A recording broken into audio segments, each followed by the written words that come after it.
Mesdames, Messieurs, bonsoir. Merci de nous rejoindre pour cette nouvelle édition à la une de ce vendredi. En ce mois de Ramadan, les initiatives de solidarité se multiplient à travers le pays. À Alger, un grand chapiteau a été dressé sur la place du 1er mai où de nombreux bénévoles y distribuent des repas chauds aux passants et aux personnes en difficulté. Les repas traditionnels occupent une place particulière dans les foyers durant ce mois sacré, dont la préparation nécessite de bons ingrédients. Notre équipe s'est rendue au marché de Blida où l'on trouve épices, fruits et légumes bio, ainsi que tout le nécessaire pour composer les plats qui rythmeront cette période de partage.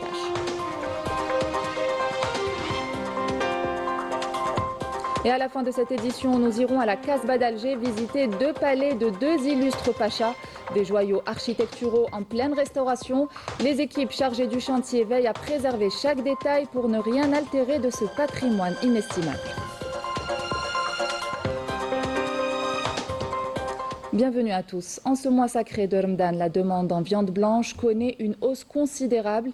Des mesures spéciales ont été mises en place afin de garantir leur disponibilité sur les marchés, tout en veillant bien sûr à leur qualité et au maintien de prix accessibles aux consommateurs.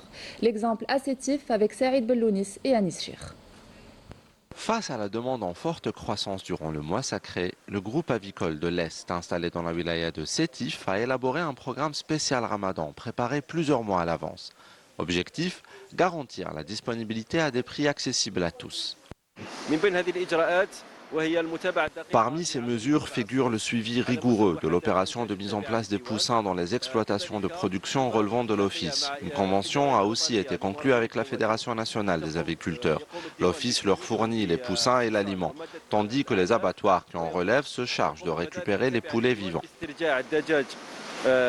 L'abattoir du groupe fonctionne à plein régime afin d'éviter toute perturbation dans l'approvisionnement du marché. Cette dynamique a permis d'augmenter le volume des ventes tout en renforçant les moyens logistiques dédiés au transport. D'ailleurs, l'absence de files d'attente constatée sur le terrain témoigne de l'efficacité des mesures mises en place. Le nombre de points de vente mis en service dans la région est du pays s'élève à 65, en plus de la constitution d'un stock de poulets congelés.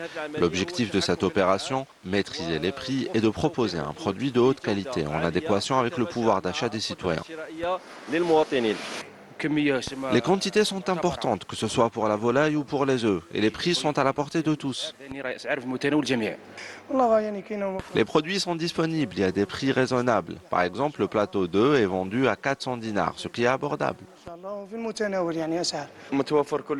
Tout est disponible ici à bon prix. Nous passerons un bon ramadan, Inch'Allah.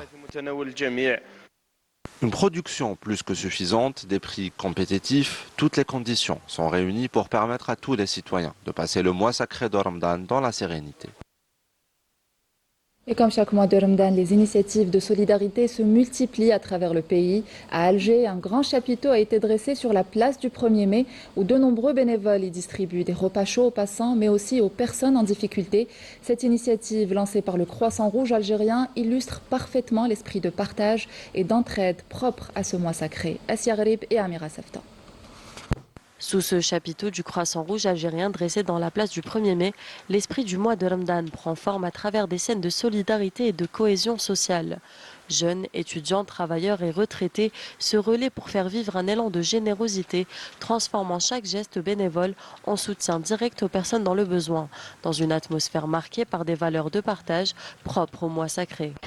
Nous sommes actuellement en pleine préparation des tables de l'iftar. Le travail débute à 13 h et se poursuit jusqu'à 20 h, afin d'offrir une ambiance familiale et chaleureuse aux jeûneurs ainsi qu'aux passants. Ramadan est avant tout un mois de solidarité et d'entraide. Nous nous efforçons de créer une atmosphère familiale pour tous. Comme les années précédentes, le Croissant Rouge algérien organise des tables de l'iftar au niveau de la place du 1er mai, d'Al-Harrach, de l'aéroport d'Alger, Ouari Boumediene et de la pêcherie d'Alger, avec une moyenne d'environ 2500 repas servis quotidiennement. Ici, le bénévolat dépasse la simple participation ponctuelle. Il incarne un véritable engagement citoyen dans une organisation rigoureuse. Les volontaires se mobilisent pour garantir un accueil digne et chaleureux aux jeûneurs, tout en perpétuant les valeurs de solidarité qui caractérisent ce mois.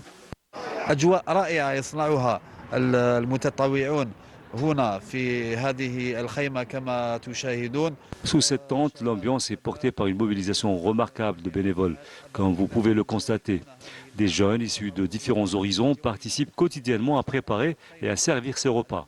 Au total, 17 chapiteaux ont été installés à travers le territoire national, permettant la distribution de 800 à 1200 repas par jour, en complément de plus de 400 restaurants solidaires où sont également servis des repas chauds au profit des jeûneurs et des voyageurs.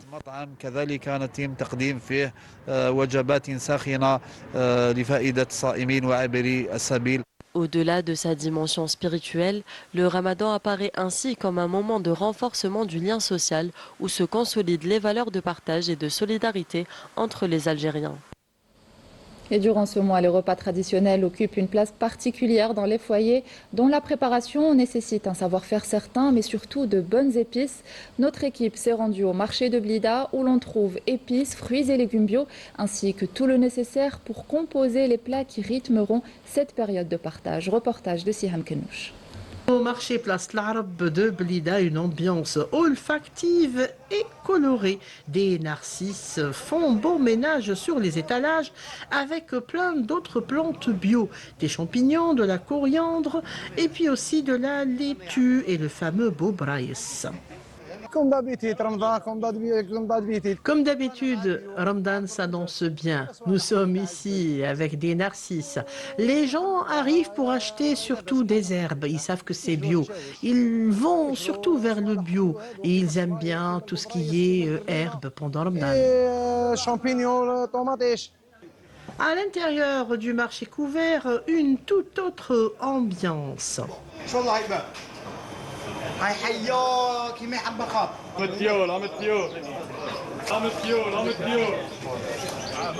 Et à côté des qtaïf et des dioul, l'incontournable mqatfa, très prisé dans la shorba de la région. Des fruits secs aussi pour passer les soirées, puis des épices pour bien cuisiner. الصباله تاع سيدنا رمضان تاع الصدير تاع الزبيب والبرقوقه هما على كل حال متوفرين. Tout est disponible, pruneaux, raisins secs. Seulement les gens deviennent sélectifs. Ils achètent plutôt le nécessaire.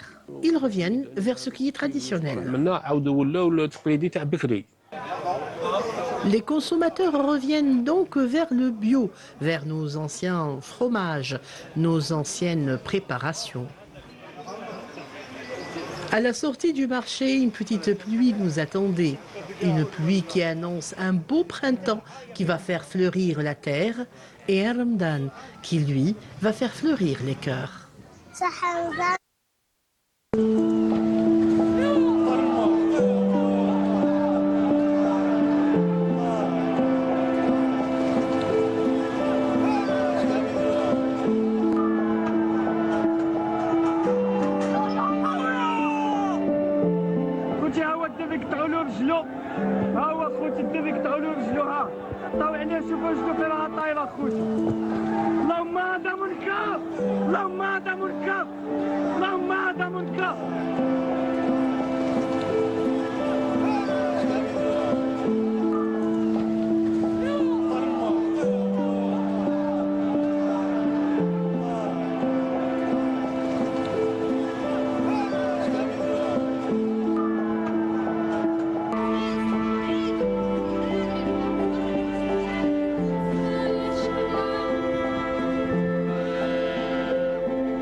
Au Maroc, la population subit une crise sociale profonde. Si les dernières inondations ont aggravé la situation, ce sont surtout les politiques défaillantes du Marzen qui plongent les Marocains dans une précarité persistante. Milad Hannin.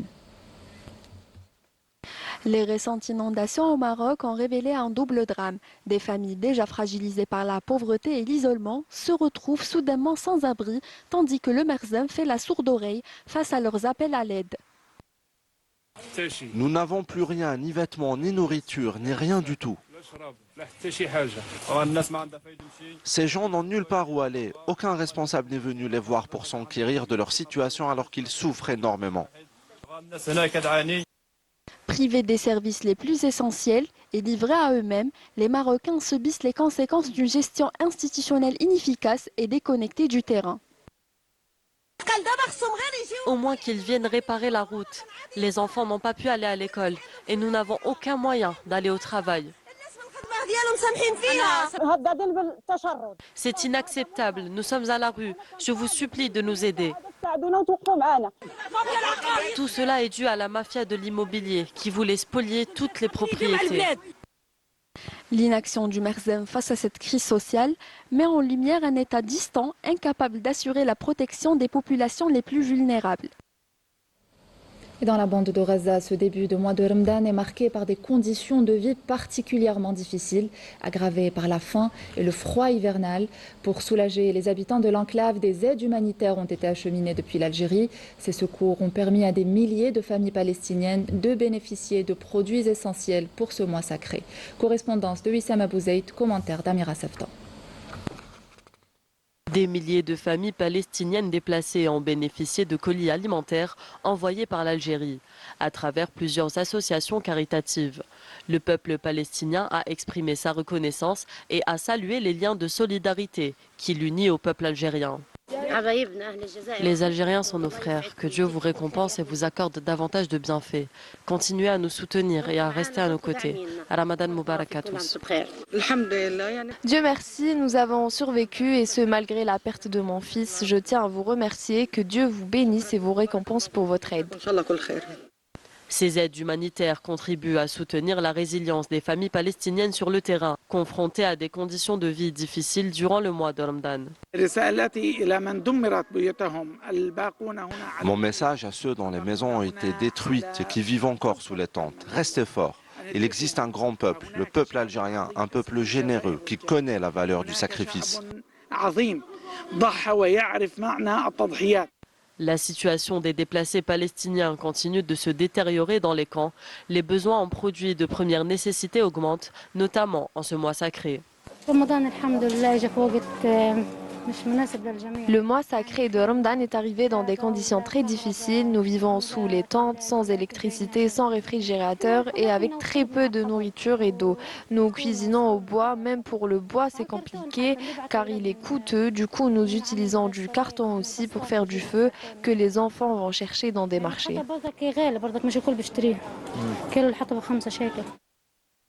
Des conditions de vie intenables et la malnutrition qui progresse, en particulier chez les jeunes. Et au-delà des besoins matériels, la détresse psychologique est profonde. Une population épuisée, vivant dans l'attente d'un cessez-le-feu durable qui permettrait un retour progressif vers des conditions de vie dignes. Retour chez nous, direction la basse Casbah d'Alger, plus précisément Dar Hassan Pacha. Bâti au XVIIIe siècle, ce joyau architectural est en pleine restauration. Les équipes chargées du chantier veillent à préserver chaque détail pour ne rien altérer de ce patrimoine inestimable. Lemia Bedboutan. Situé dans le secteur sauvegardé de la Casbah d'Alger, nombreux projets ont été réceptionnés et d'autres sont en pleine restauration. À l'exemple de ce palais nommé Dar Ahmed Pacha. Bâti au XVIe siècle, Naïma Masroudi, architecte agréé, est en charge de sa restauration. Comme toute opération de restauration, on est obligé de passer par les travaux préparatoires qui stipulent la protection des différents éléments décoratifs parce qu'on ne peut pas commencer déjà par la récupération et la restauration de ces éléments. Donc on va passer juste après les travaux préparatoires qui sont la protection des différentes colonnes. Par exemple ici, les différentes colonnes en marbre, elles sont protégées en latérosaux et du plâtre et polyène bien sûr, pour ne pas les abîmer. Et une fois les travaux de confortement achevés, que ce soit la restitution des planchers et des murs, confortement et ainsi de suite, donc on va passer après aux travaux de récupération, de restitution et de restauration des différentes menuiseries, éléments décoratifs. À quelques encablures et mitoyens de la mosquée Ketchewa se trouve un autre joyau architectural, le palais Hassan Pacha, datant du XVIIIe siècle. Ici, bureau d'études, architecte agréé et spécialiste du patrimoine travaille d'arrache-pied pour livrer ce projet dans les délais. Pour les faïences, Mohamed Houssine Bey y travaille avec une équipe. Il nous explique les procédés et techniques utilisés. Premièrement, نصوروا نديروا دي فوتو. دوزيامون نديروا دي تيكيت دي تيكيت تاع لو مور وليسباس اللي راه فيه. ونيتيليزيو لو بلون تاعنا هذا لي كاي هذا تاع لا فايونس. ومن بعد ابري من نكتبوا عندنا ان كاي سبيسيال نكتبوا فيه لينا حنايا باش الحبه تاع الفايونس كونوا نعرفوها ديري.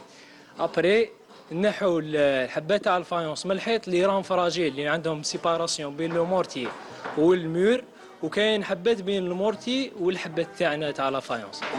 Quant aux peintures murales exceptionnelles ornant ce palais, méritent un traitement expert dont a la charge Aïda Menouer.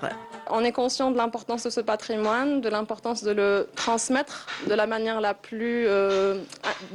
la plus parfaite et intègre, on va dire. On ne veut pas le modifier, on ne veut pas le transformer, il faut qu'il soit communiqué aux générations futures tel qu'il a été reçu à notre niveau. Restauration manuelle, réutilisation des matériaux d'origine et la difficulté de préserver l'authenticité des lieux, une mission passionnante et cruciale de la restauration pour cet héritage algérien ô combien important. Et c'est ainsi que nous arrivons à la fin de ce journal. Merci à vous de l'avoir suivi. Excellente suite de programmes sur notre chaîne. Au revoir.